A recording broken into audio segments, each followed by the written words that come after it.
नमस्कार, आप सभी का स्वागत है योग और स्वास्थ्य पर आधारित हमारे इस बेहद खास कार्यक्रम स्वस्थ विचार में। मैं हूं आपके साथ आपका साथी विकास।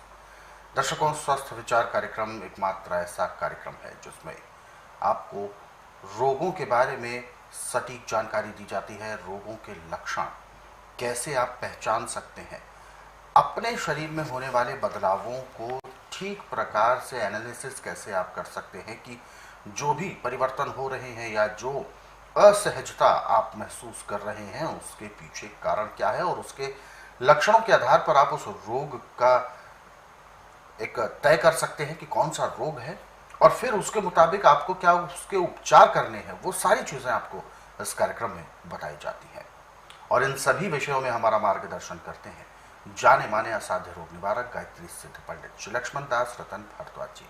तो आइए सबसे पहले गुरु जी का स्वागत करेंगे और कार्यक्रम की शुरुआत करते हैं। गुरु जी, आपका बहुत बहुत स्वागत है। नमस्कार।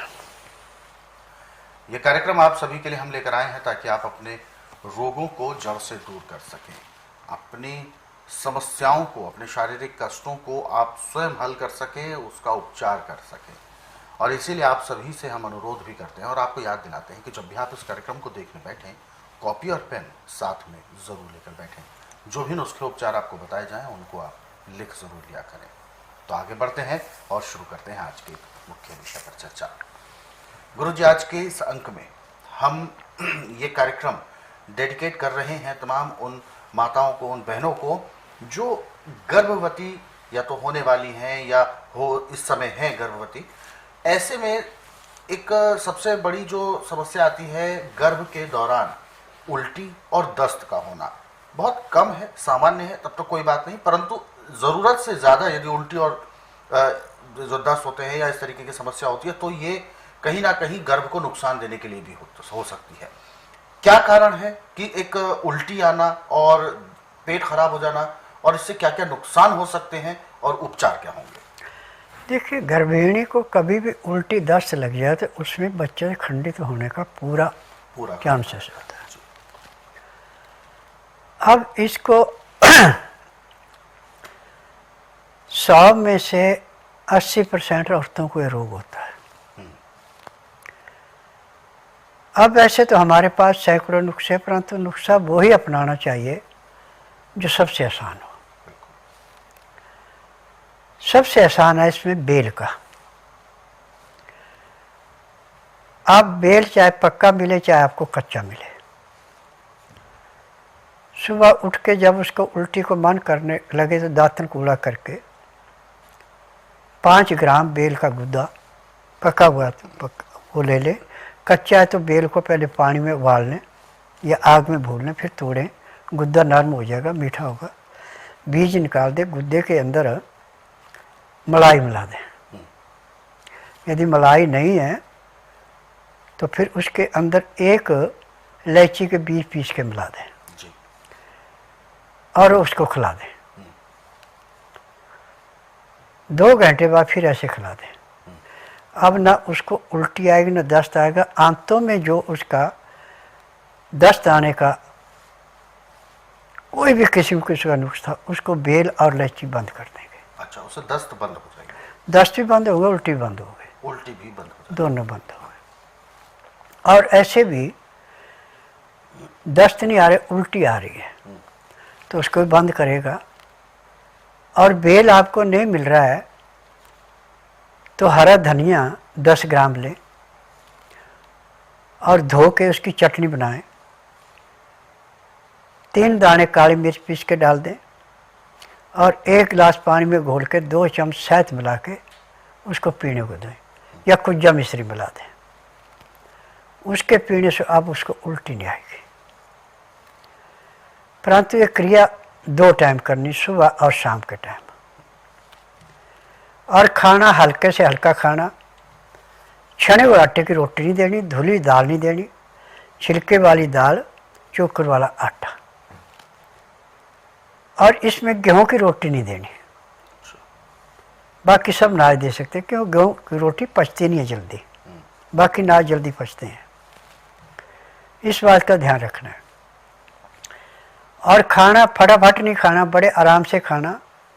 खाना खाते समय हल्का गर्म पानी पीना, उसमें चाहे लहसुन प्याज अदरक का रस डाल लें, चाहे काला नमक काली मिर्च नींबू का रस डाल लें। उसका तरीका है कि 2-4 ग्राय खाना खाया फिर 2 घुट पानी पिया, फिर 2-4 ग्राय खाना खाया 2 घुट पानी पिया। पानी पीने में खाना खाने में पूरा 1 घंटा लगा दें। उसके बाद दातन कूड़ा करके 5 मिनट के लिए वज्रासन बैठ जाएं। फिर उठ करके कम से कम 15 से 20 मिनट तक थोड़ी सी सैर कर लें, फिर सब आसन लेट जाएं। आधा घंटा लेटने के बाद 5 मिनट के लिए बाईं साइड का पलट लें, 3 मिनट के लिए दाईं साइड का पलट। ना उल्टी आएगी ना दस्त आएंगे और खाना भी बड़ा आराम से पचेगा। दिन का खाना 12 बजे से पहले पहले या रात्रि का खाना दिन अस्त होने से पहले खा ले, सोने पे सुहागा। नहीं तो अस्त होने के 1 घंटे के अंदर अंदर खाना अति आवश्यक है। नियम हो या जो सुबह का था। परंतु इसमें खाना खाने के बाद वज्रासन से उठ करके आपने सिर्फ सैर करनी, इसमें सोना नहीं है। घंटा 1.5 घंटा विश्राम करके 9 से 10 के अंदर आप सो जाएं और सुबह 4 बजे आपके पेट में ऐसे गड़गड़ाहट होगी जैसे आसमान में बादल गरजते हैं। तो आप समझो कि आपका पेट साफ होने का टाइम आ गया। फटाफट उठ के जाइए, एक ही प्रेशर में पेट साफ होगा, दूसरा प्रेशर नहीं आएगा। दातन कूड़ा करके फिर अपना अलोन बलोन कीजिए, कम से कम 1 घंटा आस्ता आस्ता ऐसे।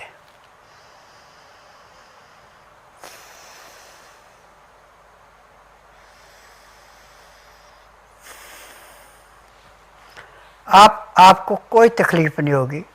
1 हफ्ते के बाद आपको ना धनिया की ज़रूरत पड़ेगी ना बेल की ज़रूरत पड़ेगी। नॉर्मल खाना पचना शुरू होगा, ना उल्टी आएगी ना दस्त आएंगे। और जब आपको 7.5 महीने हो जाए गर्भ रुके हुए, तो 1 चम्मच हल्दी, 4 चम्मच शहद में मिलाई और उसको चाटने में कम से कम 15 से 20 मिनट का टाइम लगाया। फिर ऊपर से एक 15 से 18 डिग्री गर्म दूध हो गाय का, जिसमें केमिकल ना मिला हो, उसको पीना। 1 गिलास पीने में आधा घंटा लगाना। जब आपका टाइम पूरा होगा तो आपको हॉस्पिटल, नर्सिंग होम, डॉक्टर के पास जाने की ज़रूरत नहीं पड़ेगी। जैसे बाथरूम आता है ऐसे नॉर्मल डिलीवरी हो जाएगी और बच्चे बड़े आराम से हो जाएगा। बिल्कुल। और गुरुजी अक्सर क्योंकि ऐसे में सबसे बड़ी बात यह है कि उल्टी और दस्त होना एक सामान्य बात है, लेकिन ये ज़्यादा हो जाती है तो यानी कोई ना कोई गड़बड़ी, लापरवाही है। ऐसे में डॉक्टर्स अधिकतर यही सलाह देते हैं कि बिल्कुल कंप्लीट बेड रेस्ट। तो बेड रेस्ट के लिए आप क्या कहते हैं कि उसके लिए सही समय कौन सा होना चाहिए? बेड रेस्ट है ही नहीं, बिल्कुल भी नहीं ना। जितनी चलती फिरती रहेगी जी, उतना बच्चा भी स्वस्थ होगा, उतनी अपने आप भी स्वस्थ रहेगी और डिलीवरी भी नॉर्मल होगी।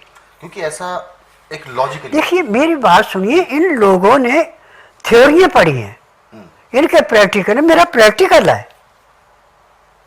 क्योंकि लॉजिक ऐसा दिया जाता है कि मैं शरीर हिलेगा तो 1980 में दिल्ली में आया था। अच्छा।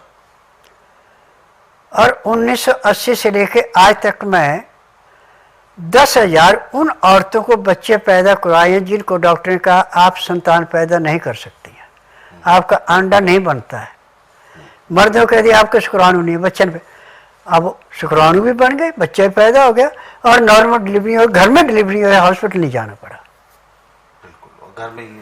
हाँ, जिस भी औरत का मैं उपचार करता हूँ और मेरे उपचार से जिसका गर्भ रुकता है उसको हॉस्पिटल जाने की जरूरत नहीं पड़ती, चीर फाड़ करवाने की जरूरत नहीं पड़ती।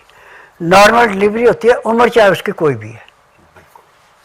तो ये जो गुरुजी ने भी जो चीज़ें हमें बताई हैं, ये वास्तव में दर्शकों बहुत ज़रूरी भी है, क्योंकि गर्भवती जो महिला होती हैं उनको नियम और परहेज़ों का तो बहुत ज़्यादा ख्याल रखना पड़ता है। क्योंकि यहाँ पर बात केवल उनके अपने शरीर की नहीं है, बल्कि यहाँ पर बात है उस आने वाले नए संतान की, उस बच्चे की जो इस धरती पर अभी तभी आएगा जब माँ उसको सावधानी बरतेगी, नियम परहेज़ों का पालन करेगी और सुरक्षित रूप से उसका जन्म होगा। हष्ट पुष्ट बच्चा तभी हो पाएगा तो इसके लिए माता को बहुत ज़्यादा ध्यान रखने की आवश्यकता होती है। तो इन छोटे छोटी चीज़ों को नज़रअंदाज ना करें और ध्यान रखें कि ऐसे समय पर जो गर्भ का समय होता है, ये समय बहुत ज़्यादा महत्वपूर्ण होता है। यदि इस समय को यदि ठीक प्रकार से संभाल लिया तो ये समझे बच्चे का पूरा जीवन शारीरिक रूप से भी अच्छा रहेगा, मानसिक रूप से भी